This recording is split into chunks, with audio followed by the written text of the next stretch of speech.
Right. The next topic is types of exception. By now, you will be familiar with built-in exception and user-defined exception. We have seen your built-in exception, that is already defined exceptions like arithmetic exception, runtime exception, class not found exception, IO exception, and so on. Whereas your user-defined exceptions are created by the user. So there may be some conditions like, I was taking an example like I'll be entering the value for the marks. I can't enter the value for the marks less than 1 or greater than 100. So there is no specific built-in exception for this.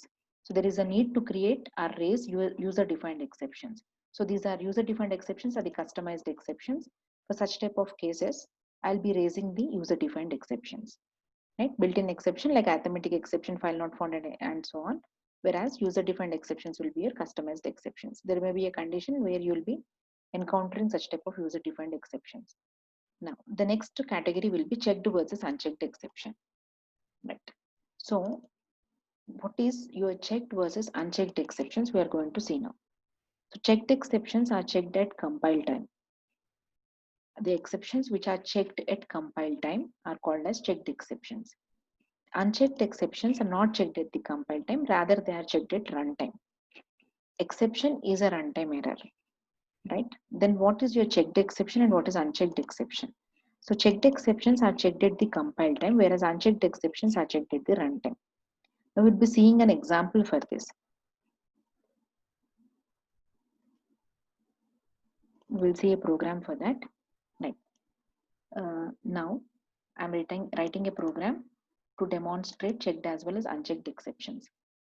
So consider that this is the main function and I am writing the throw. As I said you in the previous class, throw is a keyword used to throw either built-in exceptions or your user-defined exceptions. For user-defined exceptions, it is mandatory, but your throw is not limited to your only built-in nor only to your user-defined exception. So at this point, it will raise this particular exception. Throw new the exception type and associated some message with this. So now, for example, consider that I am removing this try block and your catch block. I'm removing both try block and catch block, and this is a simple program. The class, the main function, and you are having only a simple statement like throw new IO exception of device error. Right. You are able to see one error for this, which is a syntax error. So what it is telling, it is showing you clearly that unhandled exception type IO exception means it is, what is this? This error is syntax error. What are you trying to throw? I am throwing an IO exception. Exception is basically a runtime error. Now you can observe that when I am writing throw new IO exception of some message inside, you are getting a syntax error. That is, this particular exception is checked at compile time and it is raising an error. So it requires mandatory that this should be handled. What do you mean by handling? This should be enclosed in your try and catch blocks. So I'll be writing now catch IO exception E and write a catch block here stating some system.out.println statement. Right. So now you can see that there is no further error here. One opening brace is missing. Fine. Now see this one. Now you are able to see that there is no error in the code.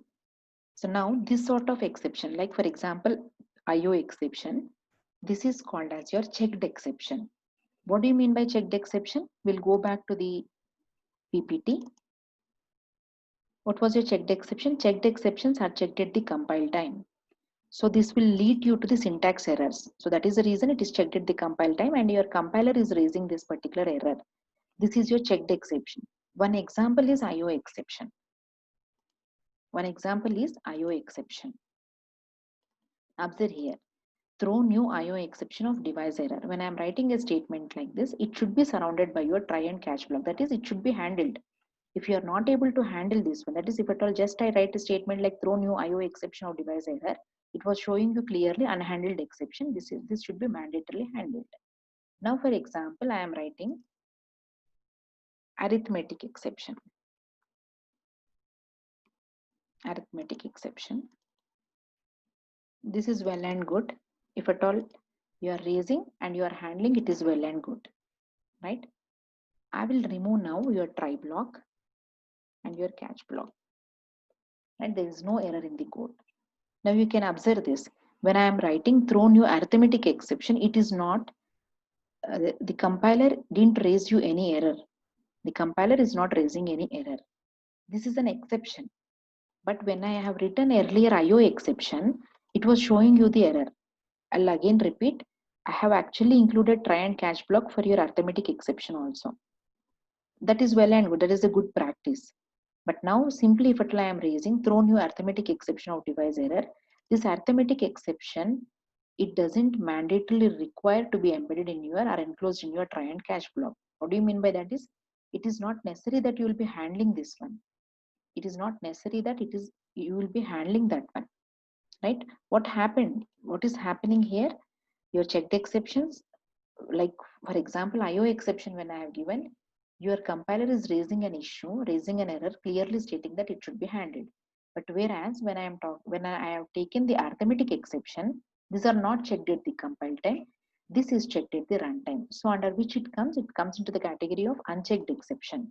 Now arithmetic exception is an example of unchecked exception. The same one, if at all, I'll show you again.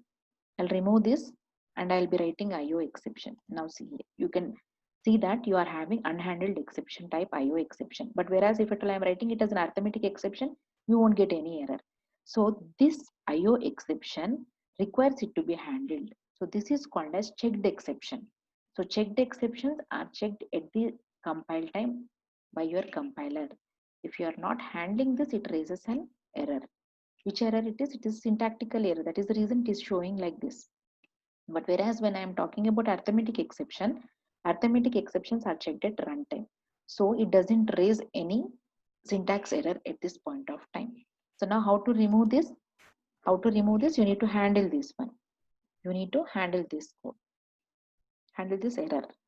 So just you can take it as try and surround your catch block also.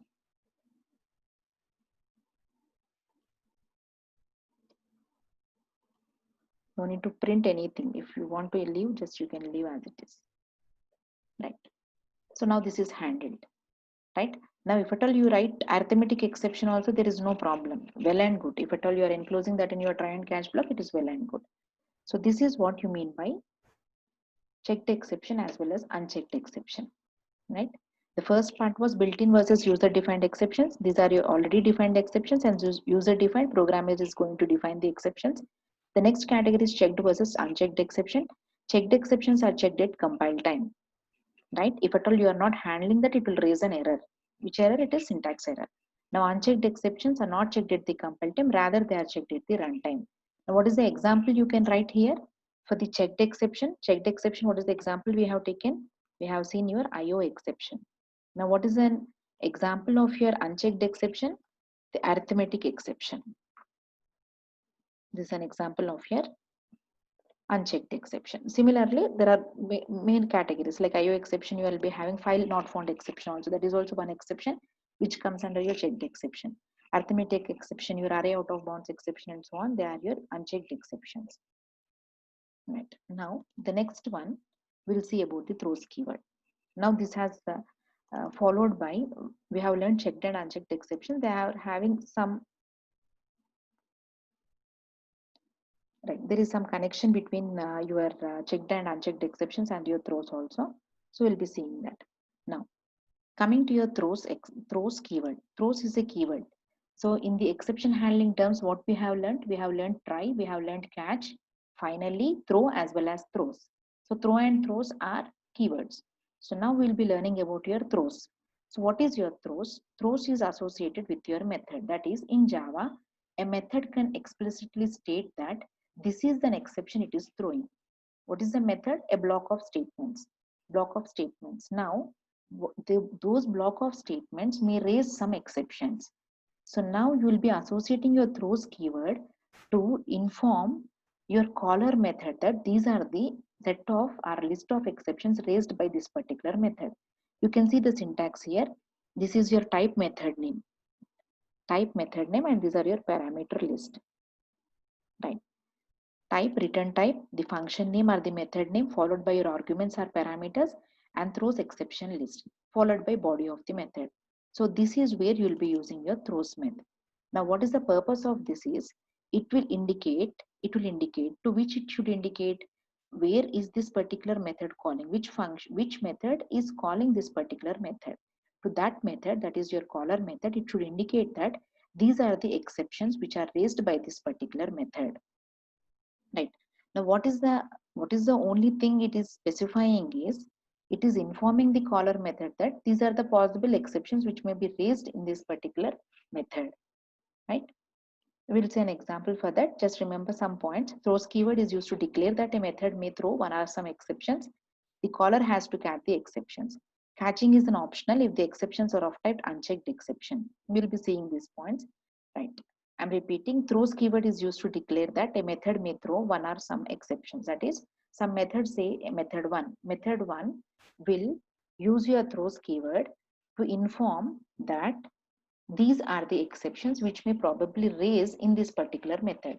To which it is informing? It is informing to the caller method that these are the exceptions which needs to be, which are generated, and the caller method should handle that one.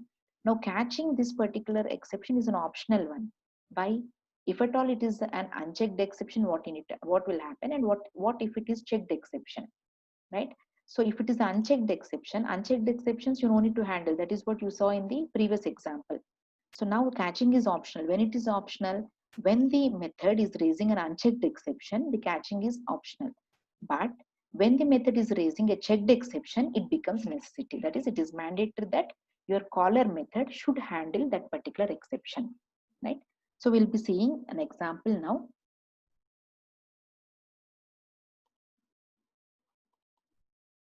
Right.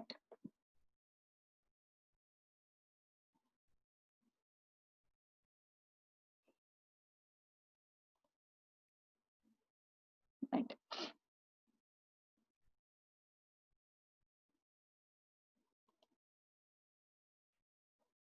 Okay.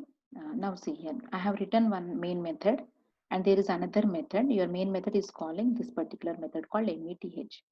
Now this method is throwing an IO exception. What is an IO exception? It is your checked exception.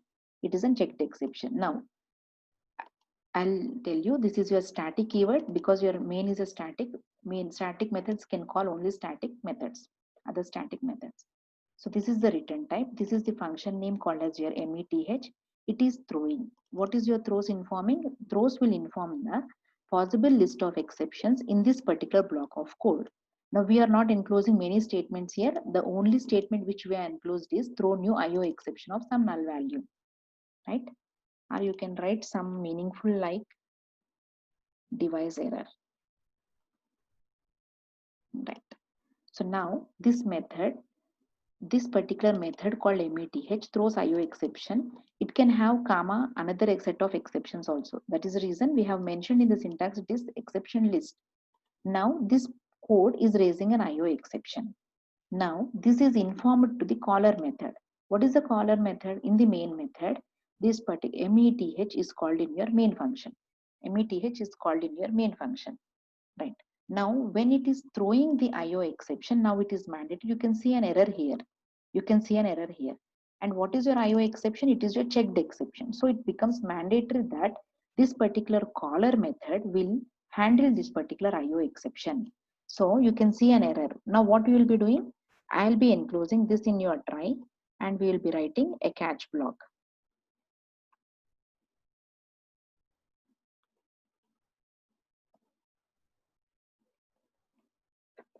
I didn't enclose anything. If you want, you can write some system.out.println that it is caught. This is what we were doing till now. I can write it as system.out.println. You can just print E. Right. So now you can see that there is no error in the code. Right.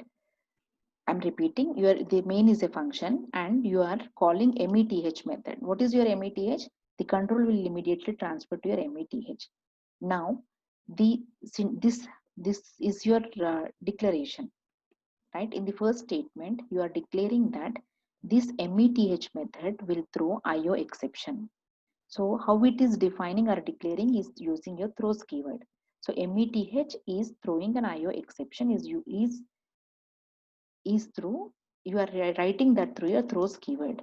Now there is a block of code like here it is only one statement which is clearly telling that an IO exception is raised. What am I using? I'm using your throw keyword to raise your IO exception here. So this particular throws IO exception is being informed to your caller method. Which is your caller method? That is your main function. In the main function itself, you called your METH method. Now it is the responsibility of this particular function to handle this exception properly. Otherwise, you have seen that you were getting an error. If you just write METH, you will be getting an error. Why? Because IO exception is your checked exception. Checked exception needs to be handled properly, right? Otherwise you will be getting your syntax errors because checked exceptions are checked at the compile time. That is the reason if you are not checking that, it will be raising your syntax errors. Now for example, on the other hand, I'll be taking your unchecked exception. What is an example of an unchecked exception? Arithmetic exception.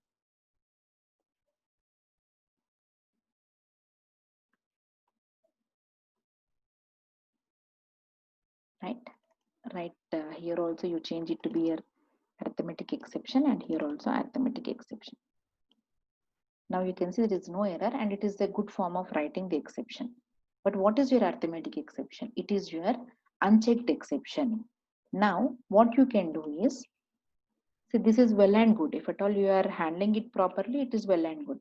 But if at all you are removing your try and your catch blocks,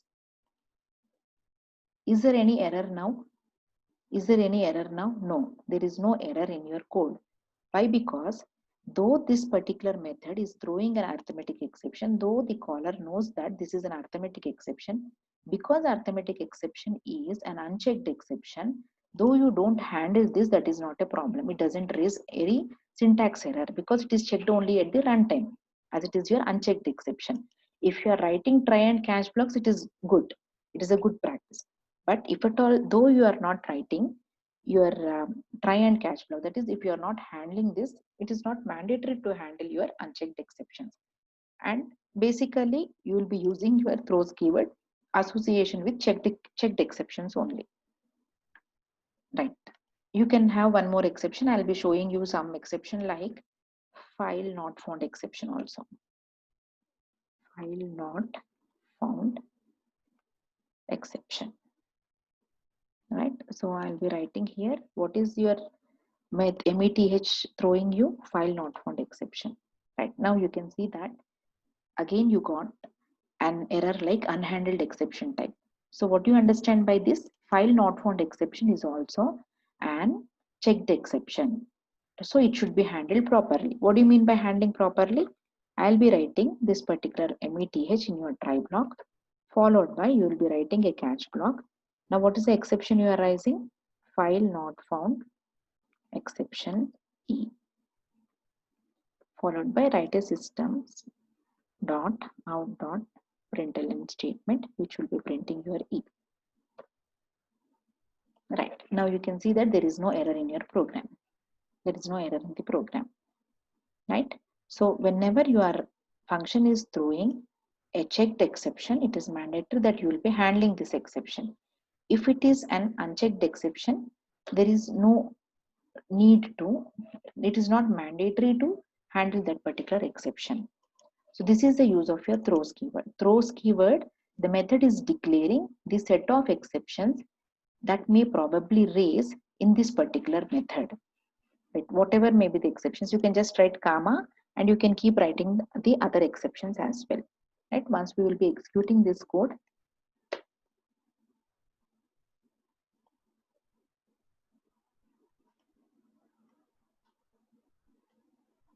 right, you can directly see that I'm not writing any condition or nothing. Directly I'm throwing the error, file not found exception. So you will be getting java.io.file not found exception device error. This is the message which is there. And this is not your user defined exception. It is already built in exception. That is the reason you are already getting the information like java.io.file not found exception. The only thing you are adding is device error, just some message here. So this is the output of the program. So this is your throws clause or your throws keyword.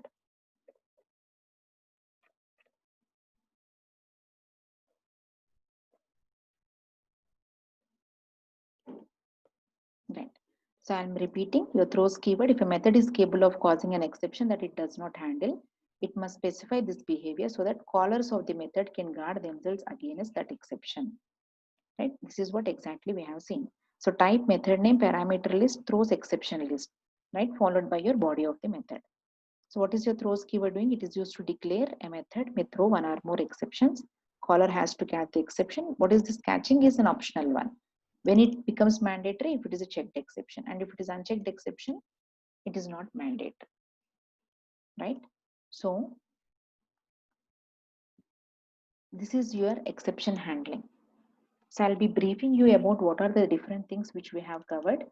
We have covered your types of errors, which is your syntax error as well as runtime error. We have seen the example of your syntax errors and your runtime errors. Next, what is an exception? It is your abnormal condition in the program. That is a runtime error. What is your exception handling?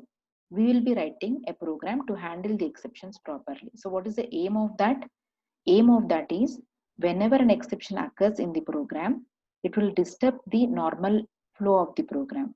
To retain back the normal flow of the program, you need to handle your exceptions. That is, the next part of the statements won't be executed if at all an exception is thrown.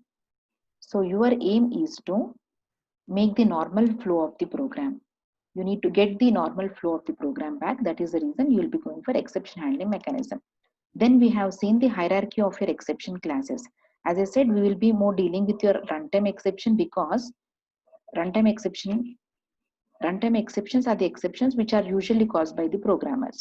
The other class of the errors are not that common, and error you cannot even recover also. The only way to recover is to terminate this particular program. So we are not going to handle your error.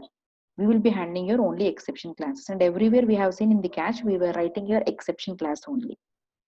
Right now, next the terms of your exception handling: try, catch, finally, throw as well as throws.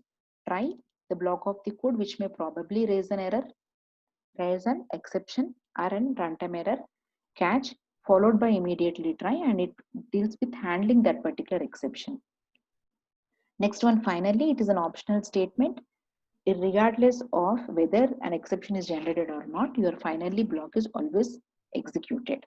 Next is your throw. This is an important one. You can, in Java, you can define your own exceptions also. You can create user defined exceptions in Java through the throw keyword. You will be creating and you will be raising that through the throw. And throw is not alone limited to your user defined exception. You can even throw a built-in exception as well. Now the last one is throws. It is associated with the methods. Methods will be declaring what type of exceptions or what are the list of exceptions which that particular method may raise. And it is, if at all it is a checked exception, mandatorily the caller method should handle that exception properly. Otherwise, it is an optional one. Next, we have seen the programs with your exceptions. That is the syntax we followed. We have created many catch blocks and a finally block as well. Right, this was an example. We have seen many examples. And what is your JVM doing in your exception? JVM will first check whether the exception is handled or not. If at all it is handled, what it will be doing, that will be given the preference. Otherwise, your JVM will run its own default handler and it will do these tasks. It will prints the exception description, it will print the stack trace, and it will terminate the program. What is the disadvantage here? The further part of the code is not executed when JVM handles your exception. Now, in order to make the further part of the program executed, what you will be doing is user will be handling the exception. So we have seen the examples. This is one example. Next one was multiple catch block. A single try block can be associated with multiple catch blocks because a single try block can raise any sort of exceptions. This is the syntax of your multiple catch statements. And next we have seen the nested try block, a try block within another try block. So you need to properly write the outer try, map it to your outer catch, and the inner try, that is a nested try, inner try should be mapped to the inner catch block. Right, we have seen some examples regarding that. Next was your finally block. So this diagram states how is your finally executed regardless of any exception generated or not, your finally block is always executed. So usually the JVM, before terminating the program execution, it will execute your finally block. So any sort of closing statements can always be a part of your finally block. right? Next was your throw keyword, and we have seen your examples of your throw keyword. Next was the types of exceptions. Types of exceptions: built-in versus user-defined, checked versus unchecked exception. Next was your throws. In connection with your checked and unchecked exceptions, you are having some points with respect to your throws. Usually throws keyword is used to throw the set of or list of exceptions usually raised by your method. So if it is an unchecked exception, your handler is not mandatory. If it is a checked exception, your handler is mandatory, right? So this is your exception handling in Java.